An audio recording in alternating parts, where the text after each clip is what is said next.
The UN population forecast predicts that by 2050, there will be almost 10 billion people on the planet. They'll live mostly in cities and have an older median age than the current global population. One looming question is, what will they eat? The Green Revolution of the 1960s used selective breeding to double crop yields of rice and wheat in some areas of the world, rescuing millions of people from food shortages and even famine.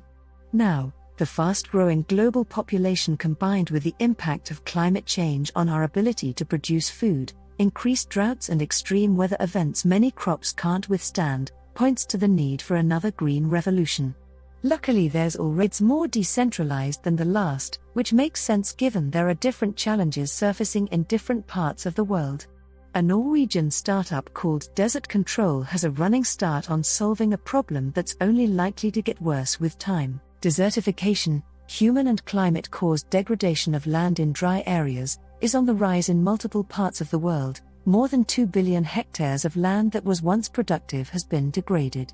That's an area twice the size of China. Meanwhile, the UN estimates that by 2030 we'll need an additional 300 million hectares of land for food production. Desert Control's technology not only keeps land from degrading further, it actually transforms arid, poor-quality soil into nutrient-rich, food-growing soil.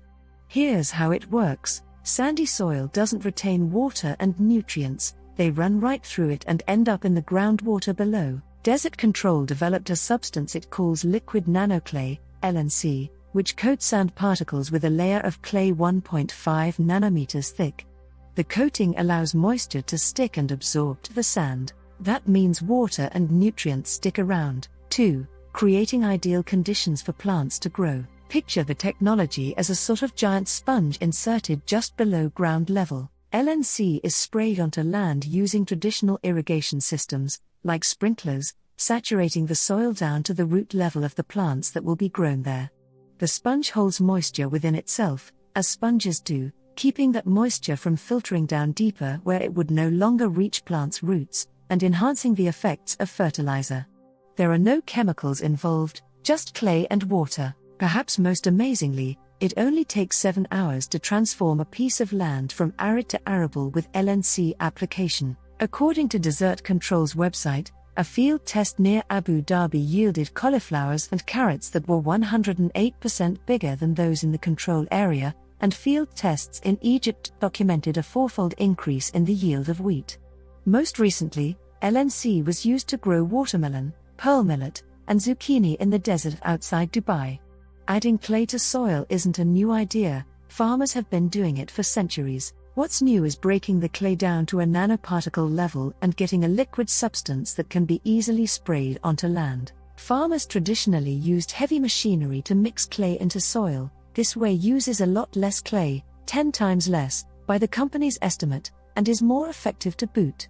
Having plants on a stretch of land brings its temperature down and helps stop soil erosion, meaning Desert Control's solution, if widely implemented, would truly, control the desert. So why isn't this herald of the 21st century green revolution being shipped out and sprayed down as fast as the company can manage? The answer, as is unfortunately often the answer with new technologies, is cost. Treating arid land with LNC costs $2 to $5 per square meter, far more than many farmers can afford. There are also still some uncertainties around whether the treatment impacts the broader ecosystem in any negative ways. Desert Control is currently working on scaling up its production operations and bringing LNC's costs down, hoping to ultimately make the product affordable to farmers in low-income countries. If they succeed, they would surely make late Green Revolution pioneer Norman Borlaug proud. Thanks for watching. Please like and subscribe for more.